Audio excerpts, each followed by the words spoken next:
tu as laissé le bruit derrière toi, éteint la lumière et pris le temps de t'installer confortablement, alors tu as fait le bon choix. On commence. Le 28 juin 2014, à Vancouver, au Canada, à 5h47 du matin, dans une ambiance très calme, un homme nommé Subin ouvre sa porte, une tasse de café à la main. En 2 secondes, tout bascule. 2 voitures banalisées bloquent sa rue. Des agents fédéraux canadiens surgissent de partout. Sa tasse tombe, le café se répand. Pourquoi ? Subin n'était qu'un modeste commerçant en pièces aéronautiques de 49 ans avec 3 employés. Mais il ne résiste pas. Il savait exactement pourquoi ils étaient là. Il savait que ces 6 dernières années allaient finir ainsi. Il avait trafiqué l'arme la plus dangereuse de la planète, quelque chose qui a changé l'équilibre du monde. Aujourd'hui, je vais vous raconter l'histoire des secrets les plus gardés de la technologie militaire américaine, fichiers, emails, hackers et des révélations qui ont bouleversé les puissances mondiales. Je vais vous dire ce que Subin a volé, mais le plus fou, c'est comment il l'a fait. Il n'a pas volé quelques fichiers, il a vidé des serveurs entiers, des téraoctets de données, réseaux, programmes, listes de hackers du Pentagone, tout. Rien que sur son ordinateur, on a trouvé 630 000 fichiers volés à Boeing. Le plus grave, les plans du F-35 Lightning, du F-22 Raptor et des données de tests de vol d'une valeur de 31 milliards de dollars. En livrant cela à Pékin, Subin a brûlé l'avantage aérien futur des États-Unis. Tout commence au salon aéronautique de Pékin en 2008. Subin s'y promène comme n'importe qui, mais sa mission est précise, mémoriser les noms, les entreprises et les niveaux d'accès de chaque personne. Il note tout. Sa propre entreprise, Load Tech, ne rapportait que 180 000 $ par an, une miette face aux géants présents. Après le salon, il reçoit un message crypté de 2 hackers de l'armée chinoise, UC2 et UC3. Ils ont une liste de 17 entreprises de défense américaines à pirater, mais ils ne savent pas qui cibler à l'intérieur. C'est là que Su intervient. Pendant 3 ans, Su dessine la carte interne de l'industrie militaire américaine. Au salon du Bourget, il rencontre un ingénieur de Boeing, Michael Chen. Chen mentionne qu'il travaille sur un projet à Long Beach en Californie. Su note. C'est ce qu'il appelle le fichier ensemencement. Chaque contact est une graine qu'il espère transformer en espion potentiel. À Seattle, il rencontre Jennifer Park, qui se plaint des nouveaux protocoles de sécurité. Sans le savoir, elle donne aux hackers les obstacles qu'ils devront contourner. Fin 2008, la carte est prête. 147 employés dans 31 entreprises. Il entoure 12 noms en rouge, des gens avec des problèmes d'argent, frustrés par leur carrière ou possédant des mots de passe sensibles. La Chine est désespérée. Leurs avions J-10 sont à la traîne de 20 ans par rapport au F-16. Ils sont prêts à tout pour combler ce retard. La première cible est l'usine du C-17 Globemaster III à Long Beach, un avion de transport à 222 millions de $. Le 9 janvier 2009, Su envoie un lien piégé à l'ingénieur Dennis Liu concernant une mise à jour du fonds de retraite. Liu, qui s'inquiétait justement de sa retraite, clique. À 14h31, à 14h32, les hackers sont dans les serveurs de Boeing. Pendant 18 mois, il reste invisible dans le réseau. Il crée 47 portes dérobées et des comptes d'administrateurs. Il travaille de 21h à 5h du matin heure US quand Boeing dort et que Pékin travaille. Ils extraient des milliers de pages, dont 2000 fichiers sur le système de chargement du C-17. Chaque fichier fait gagner 2 ans de recherche à la Chine. Boeing ne s'en rendra compte que 5 ans plus tard, quand le FBI leur montrera les preuves. En mars 2010, ils vident Boeing, 630 000 fichiers, 65 gigaoctets, contenant des tests de moteurs et des spécifications de fabrication. Su traduit 3400 pages en mandarin et ajoute ses propres notes techniques. Mais le plus gros arrive. Il trouve un document contenant la signature électromagnétique du F-35, les fréquences radar exactes. Si la Chine analyse cela, le F-35 ne sera plus invisible pour eux.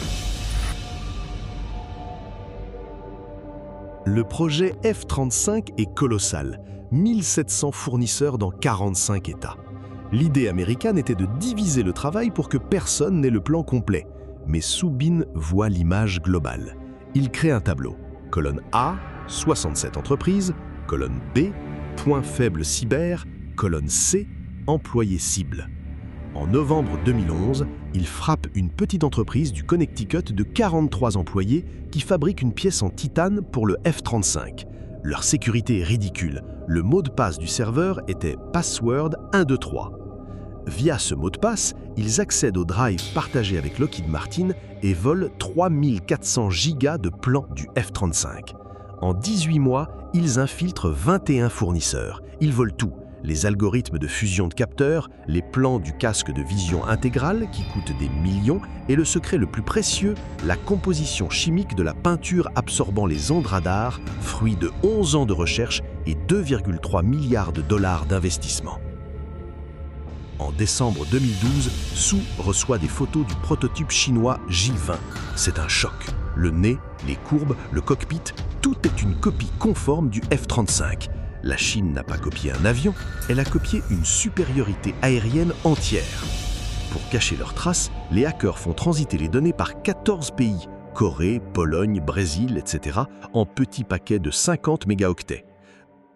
En 2013, la sécurité de Boeing remarque un mouvement suspect vers un serveur en Roumanie, mais il pense à une erreur technique.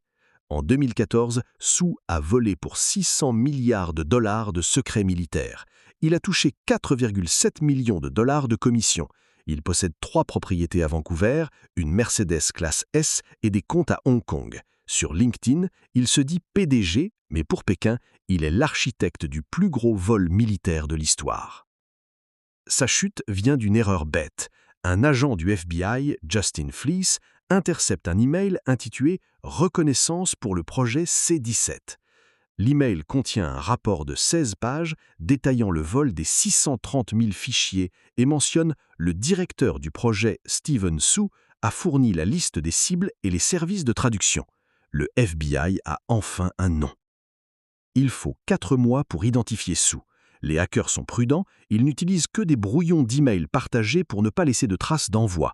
Mais le 14 janvier 2013, Sou fait l'erreur fatale, il se connecte à son adresse aspanka@gmail.com depuis son adresse personnelle à Richmond, au Canada.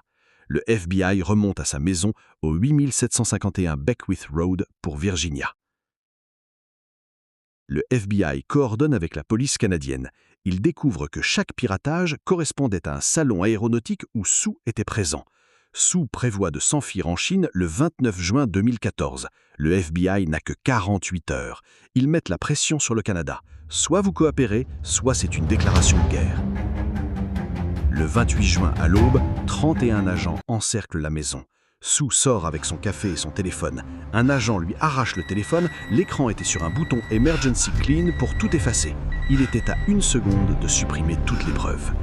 Chez lui, c'est une mine d'or. 3 ordinateurs, 8 disques durs, 47 clés USB cachées dans un faux boîtier électrique, 892 gigas de secrets militaires classés. En représailles, la Chine arrête 2 Canadiens innocents, Kevin et Julia Garrett, les accusant d'espionnage. C'est une crise diplomatique majeure. La Chine veut échanger les Garrett contre Soubine.